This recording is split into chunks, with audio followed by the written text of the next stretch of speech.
Crazy hero Vijay Devarakonda Rowdy Wear products ను ఏ ముహూర్తాన ప్రారంభించాడో కానీ అందరూ అతనికి రౌడీ హీరో అనే ట్యాగ్ తగిలించేశారు. అంతేకాదు, బైలింగ్వల్ మూవీ నోటాలో రౌడీ సీఎం పాత్ర చేయడంతో అతనికి ఆ ట్యాగ్ లైన్ కరెక్ట్ అని చాలా మంది భావిస్తున్నారు. ఇదిలా ఉంటే విజయ్ దేవరకొండ మాట పరుషం కాని మనసు వెన్న అని దగ్గరవారు చెబుతుంటారు.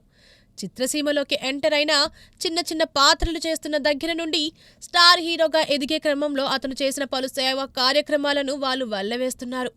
చాలా మంది అగ్ర హీరోల కంటే ముందే అనేక సందర్భాలలో స్పాంటేనియస్గా స్పందించి సాయం చేసిన ఉదాహరణలు ఎన్నో ఉన్నాయని వారు చెబుతుంటారు. బట్ విజయ్ దేవరకొండ అంటే గిట్టని వారు మాత్రం అతన్ని ఏదో రకంగా విమర్శించడానికి వెనుకాడటం లేదు.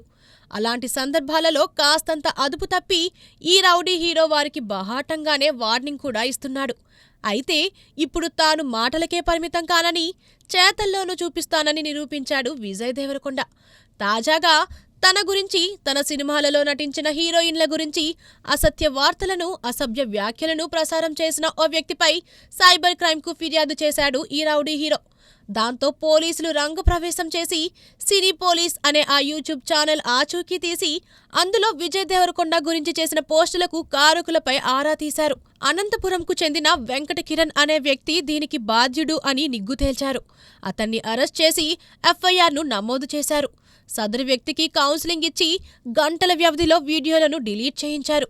భవిష్యత్తులో ఇలాంటివి చేయకుండా ఉండేలా చర్యలు సైతం తీసుకున్నారు. దాంతో తనపై అసత్య ప్రచారం చేసేవారందరినీ విజయ్ దేవరకొండ హెచ్చరిక చేసినట్టు అయ్యింది. ఇదిలా ఉంటే విజయ్ దేవరకొండను బయటి వాళ్లే కాదు, ఇండస్ట్రీలోని వారు ఒక్కోసారి సాఫ్ట్ కార్నర్ చేస్తున్నారు. ఈ వారంలో విడుదలైన హాయ్ నాన్న ప్రీ రిలీజ్ ఈవెంట్లో విజయ్ దేవరకొండ, రష్మిక మందన విడివిడిగా దిగిన 2 ఫోటోలను కలిపి ప్రదర్శించి తద్వారా ప్రచారం పొందాలని ఆ చిత్ర బృందం ప్రయత్నించింది. అలానే ఎక్స్ట్రా మూవీలోనూ విజయ్ దేవరకొండ, రష్మిక మందన మధ్య ఉన్నదేమిటి అంటూ ఓ సన్నివేశంలో హీరోని, హీరోయిన్ ఫ్యామిలీ మెంబర్స్ అడిగినట్టుగా ఓ సీన్ పెట్టారు.